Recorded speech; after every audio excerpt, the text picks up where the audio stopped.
I was working with the big companies and I was telling them, well, I know it looks like, we're trucking and all this stuff, but I'm really not thinking on a trucking, just a driver standpoint in my mindset.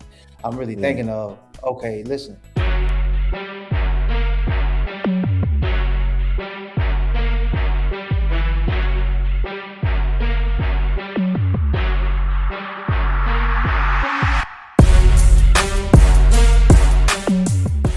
All right. We are back again with Entrepreneurship Exposed with me, your guy, Beez, where we're going to go over everything related to entrepreneurship, all the types of strategies that are out there, the different business models with a twist of business acquisition. There it is. Today, we got my guy, my bro, my boy, my peoples, Mitch Eamho. What's good, brother? It's about time you came on here, man. What's good? I know, man. I postponed it a couple of times, man, but I'm ready now, man. What's good? My brother Beez, man. I had to do it for you, man. I don't do this much. You know that. Bro. I don't. Appreciate you. You be bringing me out here. Introduce yourself. I'm Mitch Mitchell from Eamho Logistics.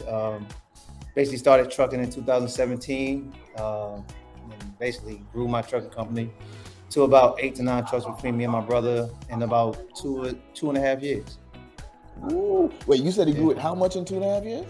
To about 8 to 9 trucks and dry van trucks. Wow, it's about, that's what's up. In 2.5 years. That's a true story for people that's trying to get into that industry, man. And I'm looking forward to digging into that a little bit deeper. Let's dig into it, man. Let's go. So what made you decide to go into trucking, bro? Actually, the crazy thing is, right, I was only getting my CDL to kind of update my resume. I was going to go into construction a little bit. And what happened was I was going to get my CDL in 2017. I was going to get my CDL. And then I started tapping into the numbers, talking to different people and seeing how things work. And after, when I'm in training, I'm like, okay, let me stay in this thing for a little second to see, where I can take it. You know what I'm saying? And then I actually did my first year with one of the major companies. And I did a complete year, you know what I'm saying? And then after that, because I was businessman, I'm not really a truck driver. Everybody associates me with trucking because that's how I was introduced to them. But I'm more of a business mindset type person. So I was like, okay, let me tap into it, get boots on the ground, so I can see how everything goes in the industry, and then I can see where I can, elevate and kind of get myself out of it. You know what I'm saying? So once I started seeing, how I can take it and expand, about a year in, I bought my own truck. After like 1 year and a day, I bought my own truck. Nice. And then from there, I went on my own. The thing I love about that is that you basically followed the cash flow quadrant from Robert Kiyosaki, Rich Dad Poor Dad, right? You're like, okay, I'm gonna get it from my resume. Then I'm gonna drive first for some people, be an employee. Then you're like, nah, I'm not really about that. So I need to be self-employed. You start off with, but then you realize, I gotta be a business owner, not just self-employed. Exactly. You're actually saying it the exact way. I always believe in janitorial steps with anything I do. So any business I get in, it usually takes me longer than most because I like to be the janitor, then I like to be the rep, then I like to be the manager, then I like to be the president. You know what I'm saying? So I have to go through all steps. So when I have employees, I automatically know all the SOPs needed to basically build the company up and make it sustainable. So. Got you. That's what's up, man. And that's how it should be, right? Now, there's many aspects of trucking, though, right? There's many aspects. There's dispatch. There's being an owner-operator. There's a fleet owner. There's more. What aspect of trucking are you in, and why'd you choose that? As far as my position? Your industry that you're in overall within your company. Oh, okay. I have my own authority. So with me having my own authority, I'm in the drive van space. I didn't pivot and go into the specialized freight like more. Well, reefer is really not specialized. Heavy haul or what's the other one? It's one more. I can't think of the name right now. But I didn't go into those areas because, certain drivers need certain skills. I kind of wanted to get into the basics of it where it's easier to hire. You know what I'm saying? It's easier to bring in drivers that doesn't have the special skills because if you bring in a driver, he has to pay attention to everything you're doing when you're dealing with certain freight. You're hauling, you're in a certain division. You know what I'm saying? You have to so you have to make sure that driver is up to date and skilled because it can basically put you out of business if you're not having the right personnel in the right equipment. Of course, makes sense. So you making the smart the path of least resistance choice, I guess, right? Like that's up front, right? Up front. Yeah, I like that. I want to build the systems up. We hear something in your background. It's like I don't know if you have a TV on or something, so that's coming through a lot in the background. Oh, okay. Let me mention that real quick. Okay. But yeah, hold on. I'll let you fix that too. But yeah, the path of least resistant. You became a fleet owner instead of just an owner operator of like one truck or something. Hey guys, okay, before we get to the episode, I just had to take a moment to say thank you to everybody that's been supporting Entrepreneurship Exposed.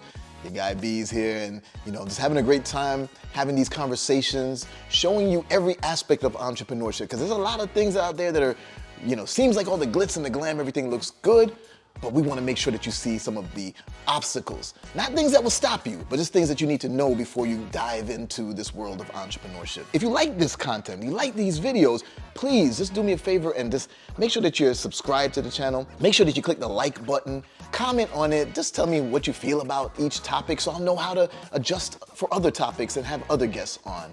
And make sure that you hit the notification bell because YouTube's kind of weird like that. And if you don't have that notification bell, even if you're subscribed to me, you won't see a lot of my content.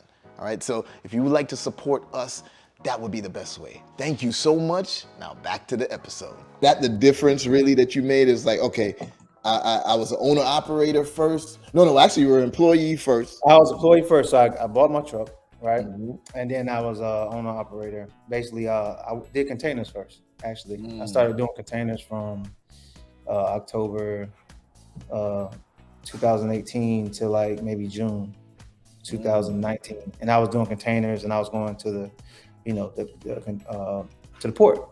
Yeah. So I was doing that first, and then I'm analyzing the numbers, and I'm telling some of my colleagues like, yo, these numbers just not adding up to be what I expected. Looking at the numbers, they was, under $2 a mile at certain points.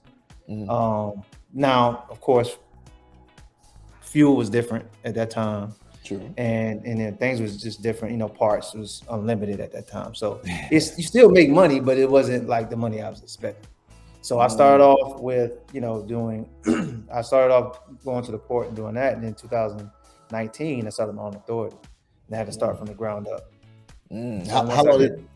How long did it take you to find your first drivers that you had under your own authority? Well, here's the thing. All right, so when I was with the big companies, I was already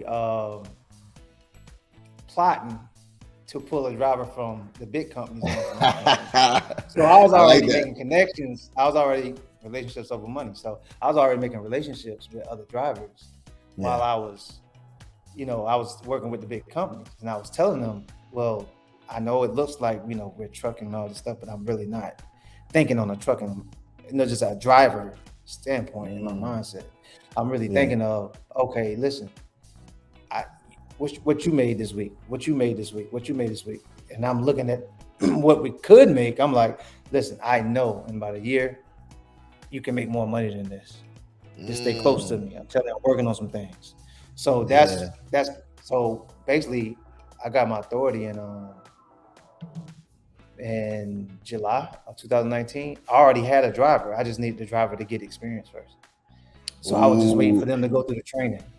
That right there is a key gem for people to remember. That's not just in trucking. Right. That's in anything. Right. Like, this is Entrepreneurship Exposed. We talk about being an entrepreneur. We talk about, running your own path and everything.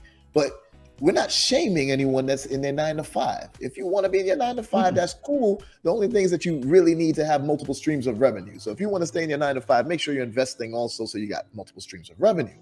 But if you do want to go down the entrepreneurship path, no matter which strategy, no matter which business model you get into, take stuff that you learned and experienced from your 9 to 5 into your entrepreneurship life. In this case, Mitch took the networking that he was doing with other drivers and brought them over. So that's a valuable lesson overall to learn. And so now the training, the training curve is low at that point because they was already getting trained as I'm building up my broker relationships.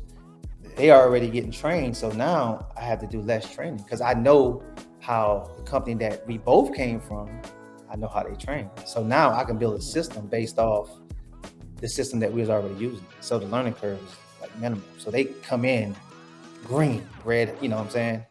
Straight green, ready to go. You know what I'm saying? Wow, that's what's up. I love that. I love that, man. Yeah.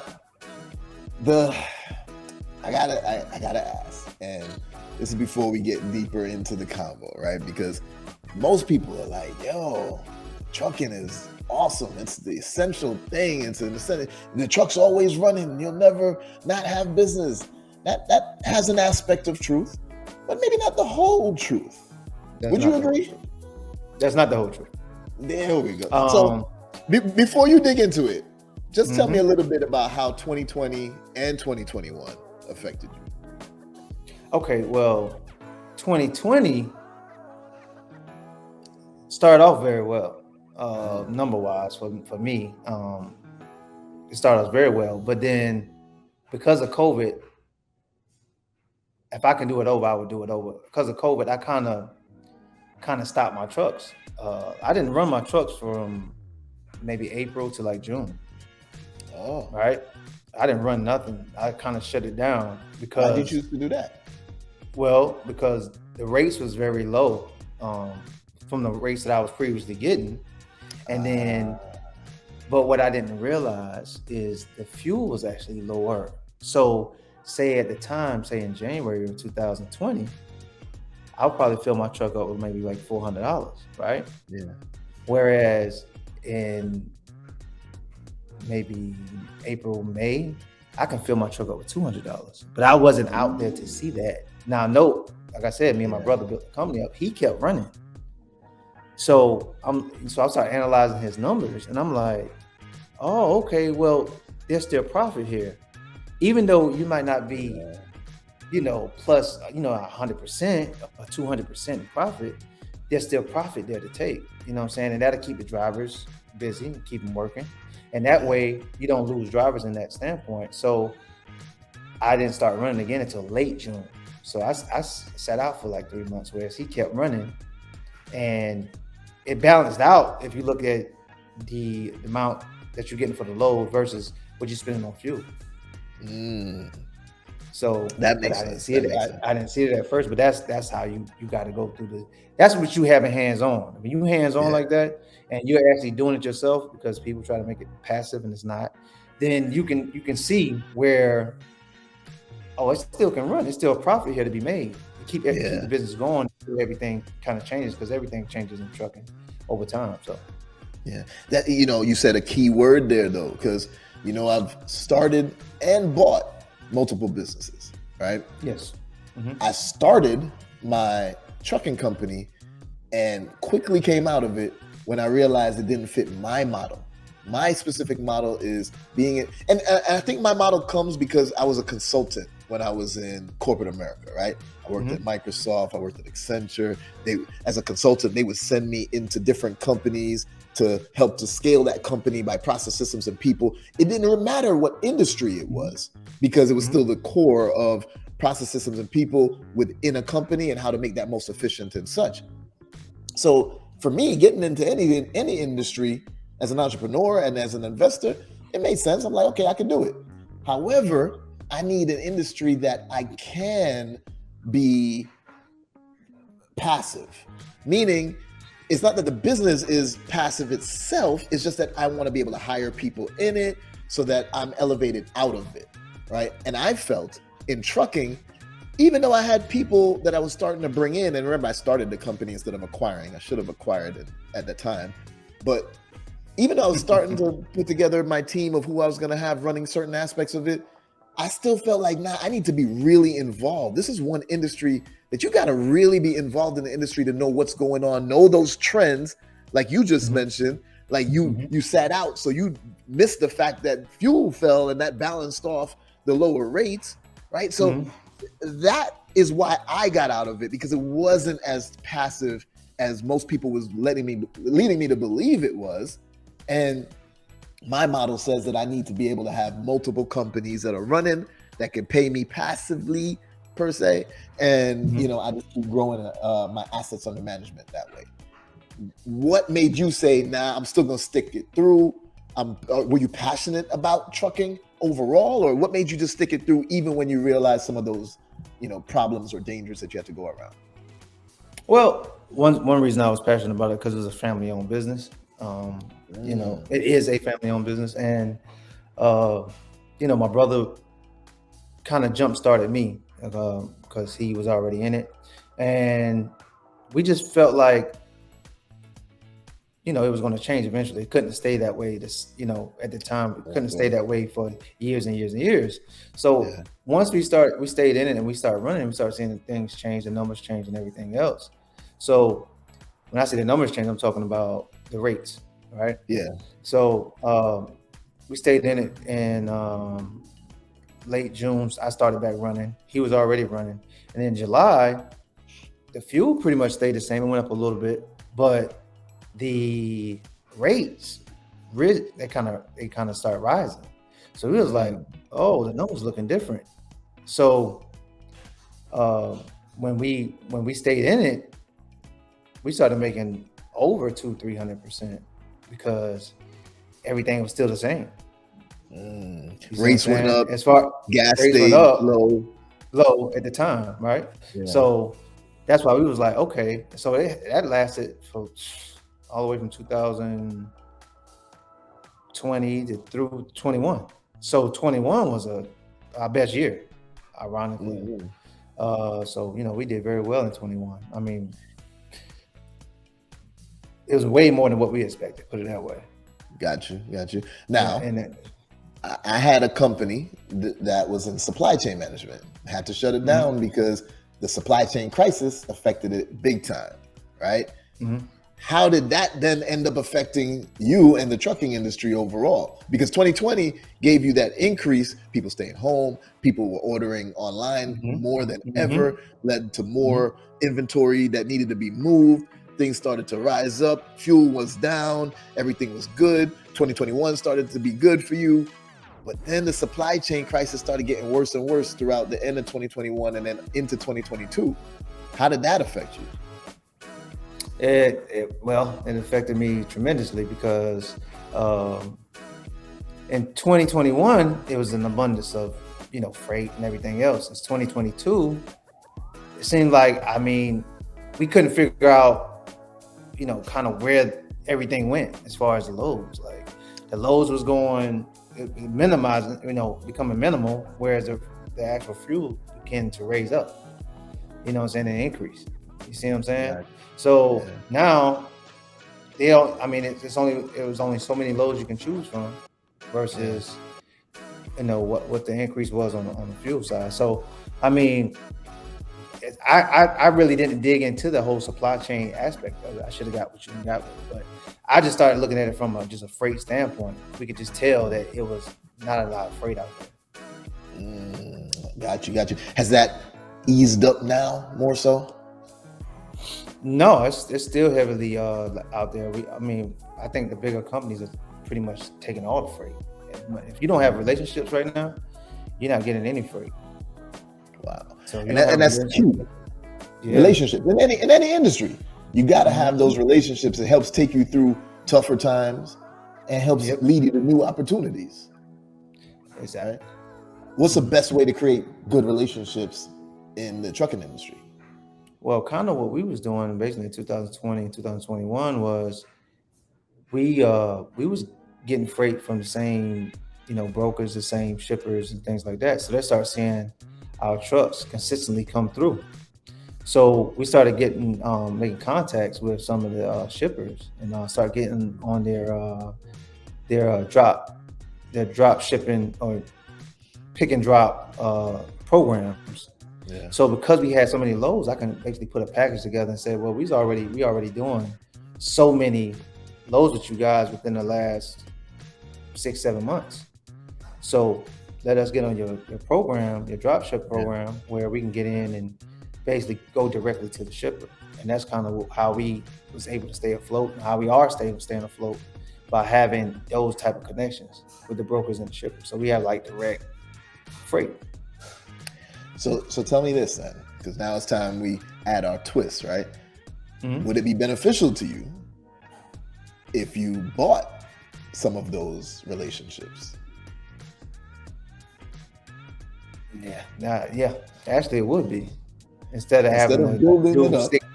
Right. Yeah. You acquired them, right? Now, I say that because you already know with business acquisitions, if you acquire another trucking company, multiple, now you can scale your company even during those bad times, because they already come with maybe some dedicated lanes. They already come with the relationships with specific brokers and shippers and whatnot, and you're just merging that into your overall fleet. Is that something that you and your company has thought about and plan on executing on? We thought about it, but here's the thing: do you want to let go of that cash right now? Oh, but here we go. What if I tell you don't need to let go of the cash? That's a whole different conversation. That's a whole different conversation, right? Yeah, that's a whole different conversation. So the key is something called a leverage buyout. I don't have my books near me. I always keep some of my most regular reading books that is recommended in the BBI as well. And one of them is Why Should White Guys Have All the Fun? By it's a story of Reginald Lewis and how he became a billionaire, one of the first Black billionaires of modern times, not like Mansa Musa and others from the past. And he did that by acquiring businesses, in particularly through leverage buyouts. And a leverage buyout, you're going to incur debt in the business in order to pay for the acquisition, right? So now that means you don't need credit. You don't need cash. Sure, if you had it, that's going to help you. That's going to, give you more options for other deals to get done that maybe the first one, wasn't available or something like that. But you don't need it, bro. You can actually acquire a business. Let's say you wanted a trucking company that had 25 trucks. They grossing over 3 to 5 million or something. I know those numbers may not add up, but you get my point. And they come with dedicated lanes. They come with all the relationships that you need. And let's say you do have to come out of some money out of your pocket, right? Let's say they were selling for $3 million. Let's say you had to come up with just 10%, right? Let's say you didn't do a full LBO.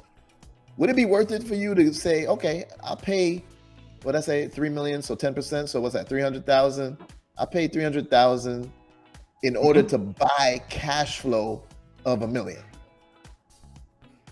What would you do? I wouldn't go with that big number that you said, but yeah, I would definitely look into it. 25 trucks. Okay. Well, we just look at that number. Yeah. But overall, it's about the approach, right? Scaling your business instantly when you acquire another company. And what you want to do is either vertical integration or horizontal integration. Horizontal is you're going to buy out them competitors, right? You're going to buy people who are at the same level of the supply chain as you. They also driving trucks. You buy them. That helps you scale your company.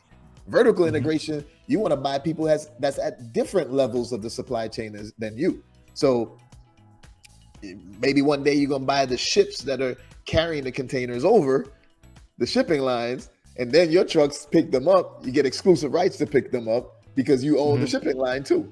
You see what I'm saying? Right. Or you basically buying the lane. Right. Say that again? You basically buying the lane. There you go. You buy the whole lane, acquire the lane too. We say buy to make it simplified, but we're acquiring it because if you do a leveraged buyout, no money comes out of your pocket. Doesn't mean the seller doesn't get paid, just mean no money comes out of your pocket. So now you're acquiring everything, all of their assets, all of their goodwill, their name, their customers, their revenue. It's not just buying a business, it's a buying cash flow, right? So this helps businesses to scale overall. But gotcha. You know, that's my realm, all about business acquisition. So let's get back to trucking overall, right? Now, I think it's time that we go into our pop segment, because we already started talking about what the pros are and some of the problems. But let's really define the most important pros related to the trucking industry, opportunities that exist or that are coming up, why somebody would want to consider getting into it, and the problems, the most important problems of getting into this industry. It's not things you can't overcome, but things we need to be aware of. So let's start with the pros. What do you think are the most important pros of trucking? Oh man, pros. Well, one, the consistency of pay. You're gonna get paid every day.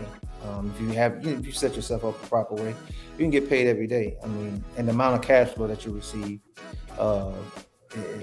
that you're in control of, right, is pretty large for somebody that's getting into trucking and growing a business that you can kind of make, off one truck, you can make 20 to 30,000 in 1 month.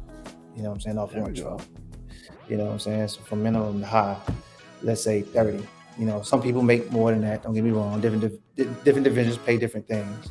Some people will say that's low, right? Some people say 30,000 is low, but I'm being on the average, between breakdowns and over a year's term, or annual term, 20 to 30 is not bad. So that's the pros. So before you go on to the next, let me, because you mentioned something that I think is important too, right? I was looking at this business acquisition recently. I don't remember the numbers exactly, but let's say they were selling for $5 million. Out of that $5 million, 3.5 is real estate that was already owned by the company. So now you could either carve out the real estate and say, hey, I just want to pay 1.5 million for the business and I'll just lease from you. Or you could keep it in and acquire it. Now you're getting real estate, and you didn't have to go through a mortgage if you're doing LBO, because we're doing how we stack the deal is how we acquire the company. So we're not going to the banks, right? No mortgage needed. Now this business is 1.5 million, but their profit is something like 900,000, right? Close to $1 million. That's profit after everything is paid out. But their gross revenue, their top line revenue, $20 million. Now listen to me though. You may be like, oh, that's a terrible profit margin. They're grossing $20 million, but only keeping about $1 million? I don't know if I like that. Okay, maybe if you're building it up, that sounds bad. But if you acquire it, you're immediately getting access to $1 million in profit, right? On top of that, and this is what's related to what you said, although that profit margin doesn't look good, the profit looks good, but that top line revenue is going to give you access to more capital. If you go to a bank and say, hey, I got this business, my business earns 20 million in revenue per year. Yeah, we only keep profit of this amount. They may not even ask that, but they want to know how much you're earning per year, how much money is cycling through your business. Now they may lend you 30 million because you got 20 million regularly coming in. Is that I was going to get into that too. Yeah, I was going to get into that too. But also, that's what I'm saying. You're playing with a lot of money. So what you're playing with a lot of money that gives you access to get more money. I was going to say that. But also, getting in the trucking, you can pivot into a lot of different areas where you don't have so much overhead, because now you can start about 3 or 4 businesses off trucking alone. I mean, that's another pro. Like, you can start your trucking business, right? Then you can have your dispatch service. Then you have a compliance service. You know what I'm saying? Then you can have a tax service. So a lot of stuff. And then now your trucking business your dispatching business is contracted onto your trucking business. You can have a lease, you can lease on trucks. So it's so many different, but you can have about 5 or 6 businesses off one trucking company as it is, and keep everything in house. You see what I'm saying? you actually become, which is, you know, kind of tough, but you have to have the revenue to do it. You can actually become your own factoring company where you can take your funds, you know, if you use the funds that you're having from the 20,000-30,000 per truck, you can start a factoring company, and now you can bring on other trucking companies. You can dispatch for other trucking companies. So now instead of just you dispatching for your company, you can dispatch for 6 other companies, 7 other companies, or you can have, like some trucking companies they have about 100 trucks they dispatch for. Because they're already dispatching for their company, now they're dispatching for other companies as well. So those are the pros that you can have in trucking. Like, you can really expand in other areas, you know what I'm saying, to still keep your trucking company the same size. You don't have to actually grow your trucking company to an enormous amount of trucks.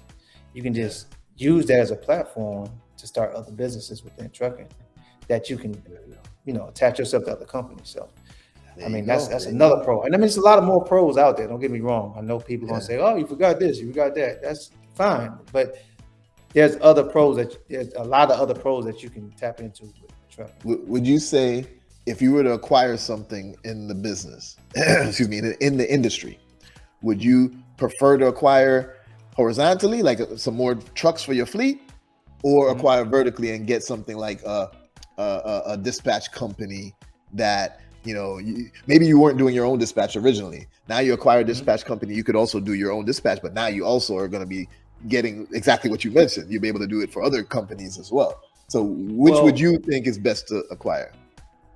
I don't think it's a me thing. I think it's whoever the individual is. Some people really want to be passive and they don't want to really, they just really want money. They don't really want to be in the trucking. They just want to be able to get the money and go have fun. But if you're really into your business, I would do both personally. I don't really have a preference. I'm sorry, because I got to do dispatching anyway. There you go. For my truck. So I'm like, well, my trucks couldn't take the load, but if I got Beez and Beez trucking, he needs a load.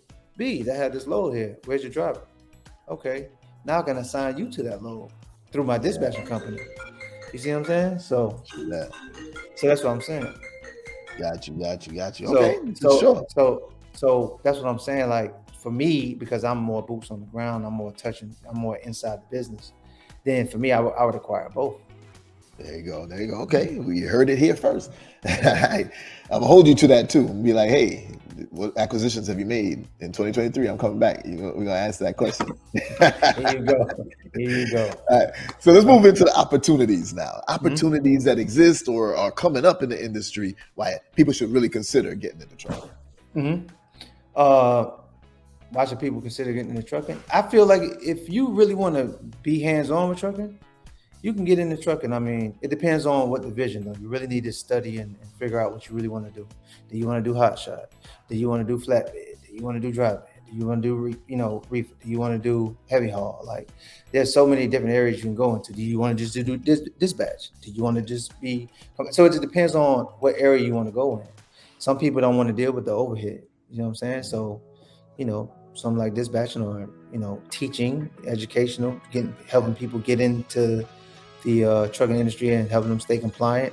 It's not a lot of overhead of that. It's more so knowledge that you're passing on to keep a trucking company going. So it can definitely be something that somebody can get into that they can excel and really make a profit on. That's what everybody thinks, that you got to have a truck. You don't have to have a truck to be in the trucking. But I would say, get your experience up first. If you get the experience and see how it really goes, like, try to do an intern. I mean, even as an adult, even if you're not in college, try to do an intern. Try to do I don't know what's the word for it, but I'll call it an internship, where you might have to work for somebody up front. Maybe you get paid, or if you say, I just want to learn your business. If you have the time where you can work for free and learn everything, then do it. You know what I'm saying? Because that'll help you avoid the pitfalls and the downside of trucking. Because now you'll know how to make smart decisions. True that. Well, since you mentioned it, the pitfalls, the problems. Let's get into that now. And before you start on it, I want to ask, do you think it's a benefit for you to have your CDL as an owner? I believe in having a CDL. Yeah. I believe in having a CDL because me personally, if you're involved with the business, it gives you opportunity to not rely on somebody else. If you have your own CDL and you need to apprentice, she said it, but it gives you the opportunity where if say there's discrepancies with your employees, well, you can go handle it. You versus pick up your truck, right? You go handle it. You go pick up your truck. Whereas if you don't have a CDL, now you're at the mercy of somebody else, or you have to contract somebody else to go get your equipment. Or what if you need repairs done? And the drivers all work. Now you're gonna drive. Now you got to pay the driver to come in to take the truck to get repairs done. Yeah. And most of the time they're not gonna want to do that. That would be something that you could do, or if you have a manager in place, they would have to do that. But do you really want a manager in place up front? You want to make sure that you're profitable before you start having a manager. Yeah. So that's why I say have kind of be boots on the ground. Like start off, you be the manager first. You learn all your SOPs, you learn everything you need to know before you hire somebody to do all that stuff for you. So, but as far as pitfalls, let's go into that. So the pitfalls. But what you just said though, that's different when you acquire. Because if you acquire one, it's already profitable for you to hire that manager in place, right? Mm-hmm. You see where I'm getting with it, but keep going. Pitfalls. Well, the pitfalls is a lot of people say drivers, right? That's what everybody says. Yeah. Well, just like the big companies do, you have to put them through a process. So yes, it is a downfall. I feel time-wise, not per se driver-wise, right? Drivers will tell you who they are. Yeah. You just gotta watch and give them a chance. Because if you know how to train a driver, if you're a driver yourself, you know how to train a driver. You know telltale signs of what they will and won't do. I learned it. I tell the telltale signs through the interview process. Okay, let's see how much they know. Okay, so here's the app. Fill it out online. Get it back to me by 5:00. If I don't, and I'm giving them 24 hours to do it, and they don't give it to me until 6:00, you kind of know what you're dealing with. You see what I'm saying? The telltale signs of who they are as a person. People tell you who they are all the time. Yeah, that's true. What I'm saying? So as drivers, they say drivers is this and drivers is that, but a driver will tell you who they are. You just got to make sure that you have a system in place. I'm all about SOPs. That's how me and you met. But you have a system in place to kind of let them tell you who they are. Gotcha. You know what I'm saying? I do it through the interview process. I give them tasks to do, and if they don't get those tasks done by a certain time, then I know what I'm dealing with. Exactly. So do I put that driver application first, or do I put his application in the back? Okay, this driver did everything right. Okay, well now let's meet face to face. So when I meet them face to face, let's see what they know. You see what I'm saying? Let's see how they take instructions. Yeah, I tell you who they are. So drivers, as they say, is one pitfall. I think training is a pitfall. I think training is a pitfall. I think understanding, it's almost like having a disc assessment, understanding the person that you're working with. Yeah. You see what I'm saying? That makes sense. So would you say disc assessments are useful in applications? Not the corporate disc assessment. You have to create your own. You create your own scaled down version to assessment. Okay, got you. Now, what about the large corporate entities, the Amazons, the bigger dogs, and how they're basically they offer more to drivers, right? Is that something that's hard to keep up with because they're taking all the good drivers or all the main drivers because they're hiring like crazy and they're offering insurance and all types of other benefits that you may not be able to offer? Is that a problem as well? That's true. You have that, but then you got to find a niche. You got to niche down on the driver, meaning that Amazon might be giving them benefits, but where is Amazon traveling? How often is the driver getting home? Ooh, yes. So now, if Amazon is saying we're giving you this, this, and this, well, that's for that particular driver. That driver wants to go OTR. Maybe that driver doesn't have the experience to work for a smaller company. Most smaller companies have to have a certain type of insurance because they're a smaller entity. Whereas Amazon can take a driver that has 6 months experience. Whereas a small company has a driver probably have to have 2 years experience, but they might be able to get home because their lanes might be different. You know, Amazon might be OTR. You might go to Wisconsin, Oregon, Maine, back to home. For all our listeners, OTRs, over the road. That's the long hauls. That's the driving and don't be home for weeks at a time potentially. Exactly. Wisconsin, Oregon, Maine, back home, right? Whereas when you're dealing with a smaller company, they might not go as far. You know what I'm saying? Some of them do, don't get me wrong. Some of them do, but some of them might not go as far. So they're able to get their drivers home. They're able to put their drivers on a schedule a little bit. They're able to make sure that their drivers have a little bit of leeway with certain things like appointments, getting the kids games. It might be, you know, it's a more of a family oriented atmosphere versus you just being a number. Nice. Okay, got you. So my last question regarding problems. I don't know if this is an opportunity, a problem, a pro. I don't know which one to class this as, but what are your thoughts on the world of upcoming driverless vehicles, the self-driving trucks, right? I'm assuming those are going to be only over the road. They can't be self-driving in you know, the last mile or nothing for those big rigs. But what are your thoughts on that? Will that be a benefit or a problem, or what do you think that would be once it actually is in full operation? Well, I'm gonna say this. It's something, like I said, janitorial steps, right? So we actually got to go through the process. We got to see. We don't know. I mean, I've heard stories that some of the trucks already been in accidents already.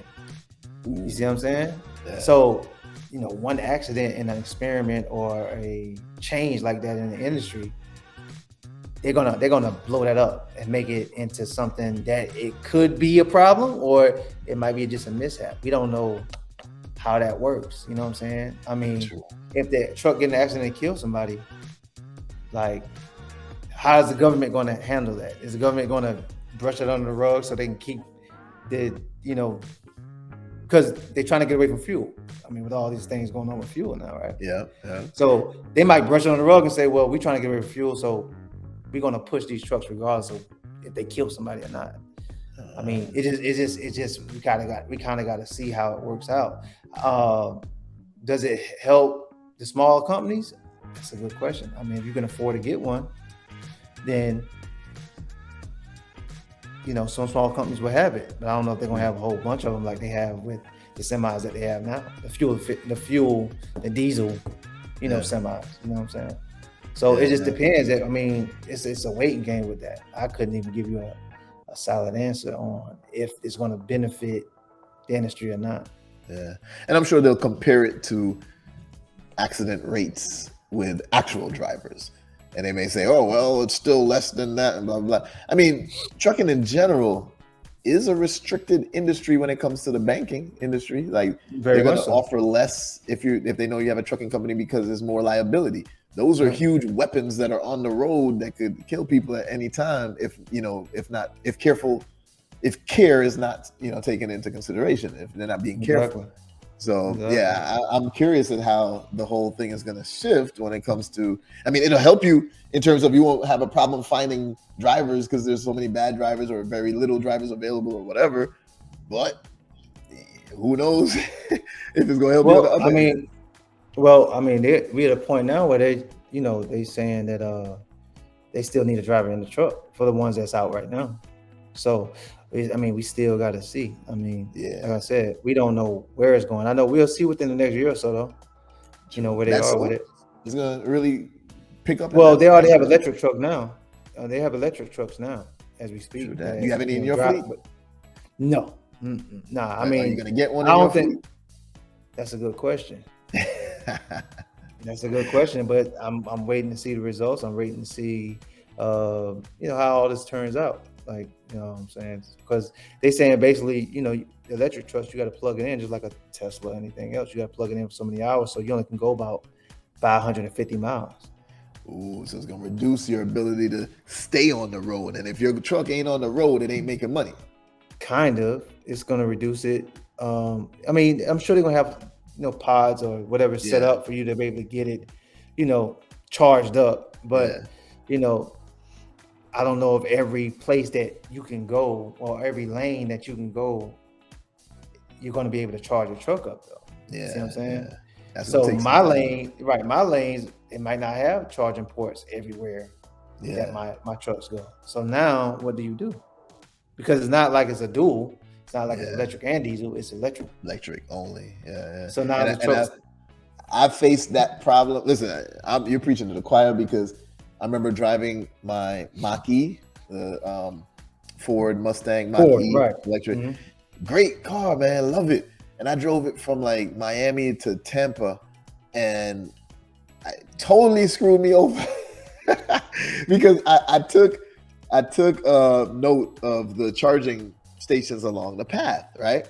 Mm-hmm. But I did. This was my first, over the road trip with my car. Mm-hmm. I didn't realize that the charging stations that I took note of, they weren't fast chargers. So when I got to it and thinking, okay, cool, I'll stop at these along the way just to keep tapping up. Then I got to it and it was like, 2 days to fill up. I was like, what?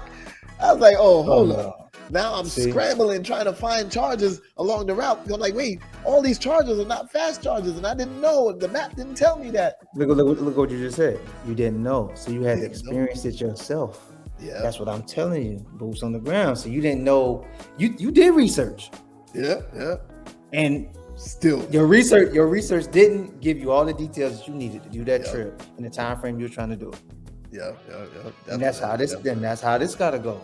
I mean, you're a very diligent person, and look what happened. You still had to go through it. So that's what I'm saying with this, with everything within trucking. We got to see how this goes with the electrical trucks. You know what I'm saying? But I know we're gonna see a big difference in a year or so. Sure that. So we did have a question that popped up. I want to ask you too. It says, do you offer any B2C services like car transport or cross-country household moves or anything like that in your company? No. We had a contractor that used to do it at one point, but we haven't. I mean, that contract. I think the contract that we had, I think they either shut down or they're not running their trucks right now. Yeah, cut the industry because I don't know if they have enough freight to keep going. We was an outlet for them because of the networks and the communities I'm in. Yeah, I'm around people that have certain cars. They had enclosed trailers, so it was easy for me to say, "Oh, okay, well, we provide a service." You know what I'm saying, through the contractor, but I don't know if they're running right now. That's the thing. They don't. I'm going to have the relationships to keep running. The upper scale cars. A lot of cars are not even moving around like that now, as they were when we first got. I mean, how many people moving cars right now? That's true. I mean, think about it. I mean, you know. Yeah. Put it that way. That is true, bro. For sure. Yeah, a lot of people are moving cars. So I have something called the $1 Trillion Table Challenge. Mm-hmm. In this country, first of all, I found the book. So this is the book I want you to consider reading. Okay. Why should white guys have all the fun? Okay. Story of Reginald Lewis, how he created $1 billion business empire from acquisitions, in particular leveraged buyout acquisitions, right? Okay. Now, there's 3 main ways of creating wealth in this country, in this world. Real estate is one. Mm-hmm. The financial markets is next, like stocks and Forex and options and even crypto. But then owning a business, whether you build it or buy it, is the other. Now, building it is the better option because you get that head start. Most companies don't even make it to 5 years. I think it's over 80% are shut down in 5 years, just gone. Less than 5% ever make it to 7 figures. So now if you can acquire businesses that are already past that phase and already making that revenue, you get that head start. So the $1 Trillion Table Challenge is a challenge that I'm putting out for this decade, right? It ain't a quick challenge. This ain't no quick play. We building sustainable wealth, sustainable growth, and generational wealth, right? Mm-hmm. The challenge is, I want to sit in a room at a table, other people that look like us, and we have $1 trillion AUM, assets under management. That doesn't mean $1 trillion cash in my pocket. If I own a portfolio, look at that one business I mentioned where they pulling in 20 million in revenue, but I only keeping 1 million in profit. But I'm managing an asset that has 20 million top line revenue. Will you be at that table with the $1 trillion table challenge? With my business or with another? Whatever it takes to get there. Will I see you there? Are you gonna make that a goal as well? Yeah, I'll make that a goal. If I reach my goal, I'll definitely tap in. There we go, bro. So Definitely. I'm also gonna help you with that because I want to see you acquiring, because the 3 major ways of creating true wealth. You gotta acquire some businesses, but also right now is a prime time to acquire some new stock, which is little portions of business, because the blue chips are all on sale right now. You know, you want to get those blue chips, the Amazons, the Googles, the Apple. Their stock prices have all fallen because of this recession that we're in. So if you scoop them up now, and the history tells you that the stock market always rebounds, and hold it for a long term, you could create more wealth that way too. So I'm encouraging you, I'm encouraging all of our listeners to get into all 3, right? But at least do one. And I recommend business acquisitions because it could take you from 0 to $1 billion with a capital B. So I'm looking forward to seeing you there, Mitch. Definitely, man. My brother. So tell the people how they could tap in with you, man. You know, how they could find you, how they could reach you, what social media you on, anything like that. Yeah, you can tap in with me on Instagram at Mitch, MITCH _EAMHO. Awesome. That's the only platform that I really, my vibrations is on right now. So got you. We'll make sure we put that down in the description below. But Mitch, my brother, hey, it was a great conversation, man. You helped us to expose the trucking industry and everything that goes along with it, brother. Yes, sir. I appreciate you. Thank you for showing up, man. Anytime you need anything, I got you. But first and foremost, I want to see you acquiring some businesses too. Yes, sir. I gotta get into that. I know you keep getting on me about that, man. For sure. All right, everybody. So that's another episode of Entrepreneurship Exposed, where we expose the trucking industry.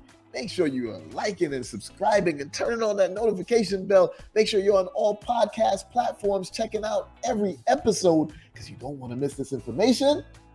And information can change your situation. I'm out. See you next episode. See you guy Beez and our guest Mitch from Eamho. Let's go. Yes, sir.